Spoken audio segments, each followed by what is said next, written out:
To my channel my stories. ఇది నా second video. Pregnancy series అనేది స్టార్ట్ చేశాను కదా! అందుట్లో సెకండ్ వీడియో. ఎక్కడి నుంచి స్టార్ట్ చేయాలి అని ఆలోచిస్తే నాకు అనిపించింది మ్యారేజ్ దగ్గర నుంచి స్టార్ట్ చేద్దామని. మా marriage August 12, 2022 love come arranged. మేము ఫస్ట్ లవ్ చేసుకున్నాం. తర్వాత ఇంట్లో వాళ్ళు అప్రూవ్ చేసి మాకు పెళ్లి చేశారు.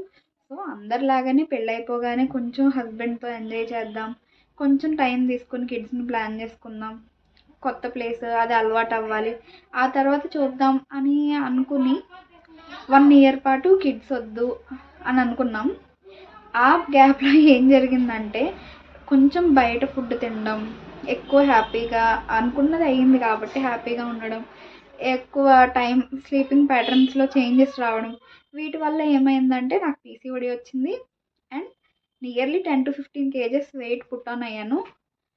1 ఇయర్ అయిపోయిన తర్వాత సెకండ్ యానివర్సరీ దగ్గరికి వచ్చిన తర్వాత కిడ్స్ని ప్లాన్ చేసుకుందాం అన్నప్పుడు అది చాలా కష్టమైందనమాట. ఎందుకు కష్టమైంది అంటే పీసీఓడి అనేది హార్మోనల్ ఇంబ్యాలెన్స్కి సంబంధించిన ఒక డిసీజ్ లాంటిది. హార్మోన్స్ అన్నీ కరెక్ట్గా వర్క్ చేస్తేనే మనకి ఎవ్రీ మంత్ ఒక ఎగ్ అనేది రిలీజ్ అవుతుంది. ఆ ఎగ్ రిలీజ్ అయినప్పుడు మాత్రమే మనం కన్సీవ్ అయ్యే ఛాన్సెస్ ఉంటాయి. ఎప్పుడైతే మనం ఓవర్ వెయిట్ గెయిన్ అవుతున్నామో అయితే థైరాయిడ్ రావచ్చు, లేదా పీసీఓడి రావచ్చు. నా కేసులో థైరాయిడ్ లేదు కానీ పీసీఓడి వచ్చింది. పీసీఓడి రావడమే హెయిర్ ఫాల్ అవ్వడం, అన్ఈవెన్ స్కిన్ టోన్ రావడం, ఫేస్ మీద పింపుల్స్ రావడం అండ్ అక్కడక్కడ ఫేషియల్ హెయిర్ రావడం, ఒకవేళ పీరియడ్ కరెక్ట్ టైంకి వచ్చినా కూడా బాగా పెయిన్ఫుల్గా ఉండడం, పొత్తి కడుపులో నొప్పి రావడం, ఇలా అంతా అయ్యింది. కిడ్స్ని ప్లాన్ చేసుకున్న తర్వాత 1 or 2 months చూశాను. చూసిన తర్వాత అవ్వకపోతే బెటర్ ఒకసారి గైనిక్ని కన్సల్ట్ చేద్దాం అని విజయవాడలో 2-3 హాస్పిటల్స్ తిరిగాను. నేమ్స్ నేను రివీల్ చేయాలనుకోవట్లేదు. సో టైం వచ్చినప్పుడు చెప్తాను వాటి గురించి కూడా. వెళ్ళినప్పుడు ఏమైందంటే వాళ్ళు ప్రైమరీ టెస్ట్లో చేసినప్పుడు ఏం తెలిసిందంటే కొంచెం హార్మోన్స్ అనేవి బాగా ఇంబ్యాలెన్స్డ్గా ఉన్నాయి డ్యూ టు పూర్ డైట్. పిచ్చిగా ఏది పడితే అది తినడం, స్లీపింగ్ ప్యాటర్న్ సరిగ్గా లేకపోవడం వల్ల. నెక్స్ట్ వచ్చేపాటికి ఏమైంది అంటే పీసీఓడి ఒక ఓవరీలోనే కాదు 2 ఓవరీస్లో కూడా పీసీఓడి మైల్డ్గా ఉంది. అది ఇంకొక అదృష్టం, అంటే సివియారిటీ తక్కువ ఉంది.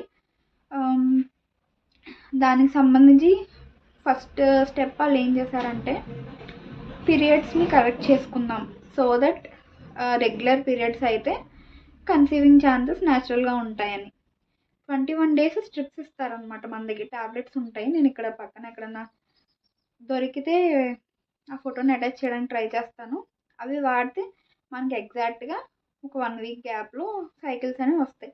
కానీ అది ఆ ట్యాబ్లెట్ ఎఫెక్ట్ వల్ల వచ్చిందో లేకపోతే హార్మోన్స్ కరెక్ట్ చేసుకోవడం వల్ల వచ్చిందో మనకి తెలీదు. అలా 3 cycles వాడిన తర్వాత 4th cycle మళ్ళీ కన్సీవింగ్కి ట్రై చేసినప్పుడు మళ్ళీ అవ్వలేదు. ఎందుకు అవ్వలేదో నాకు తెలీదు. అలా మల్టిపుల్ అటెంప్ట్స్ ఇచ్చిన తర్వాత ఫైనల్గా 1.5 years స్ట్రగుల్ తర్వాత 2025 July 7th ఫైనల్గా నేను కన్సీవ్ అయ్యా అనే గుడ్ న్యూస్ అయితే మాకు తెలిసింది. అది కూడా న్యాచురల్గా వితౌట్ ఎనీ మెడికేషన్, అసలు ఏమీ ఫాలో అవ్వకుండా నేనైతే కన్సీవ్ అయ్యాను. అసలు ఆ మంత్ కన్సీవ్ అవుతాను అని కూడా నాకు తెలీదు. సో ఆ జర్నీ గురించి ఇంకా ఫర్దర్ వీడియోస్లో ఇన్డెప్త్గా మాట్లాడుకుందాం. ఎవరైనా కన్సీవ్ అవ్వడానికి ట్రై చేస్తున్నా, కన్సీవ్ అయినా కూడా ఇందులో అంతా ప్రెగ్నెన్సీ సిరీసే కాబట్టి ఫర్దర్ వీడియోస్ మీకు చాలా హెల్ప్ఫుల్ అవుతాయి. Do subscribe to my channel and మీకేమన్నా డౌట్స్ ఉన్నా కూడా కింద కామెంట్ సెక్షన్లో అడగండి. నేను దానికైతే ఖచ్చితంగా రిప్లై ఇస్తాను. అండ్ ఒక పాజిటివ్ కమ్యూనిటీని బిల్డ్ చేసుకొని ఒకరికొకరు సపోర్ట్ చేసుకోవడం ద్వారా ప్రెగ్నెన్సీస్ అనేవి హ్యాపీగా ముందుకు వెళ్తాయి. ఒక ఆల్రెడీ నేను ఎక్స్పీరియన్స్ చేస్తున్నా కాబట్టి పాత జనరేషన్లో ఇంట్లో వాళ్ళు చెప్పిన దానికి అండ్ ఈ కొత్త జనరేషన్లో మనం చెప్తున్న దానికి చాలా డిఫరెన్సెస్ అనేవి వచ్చేసాయి.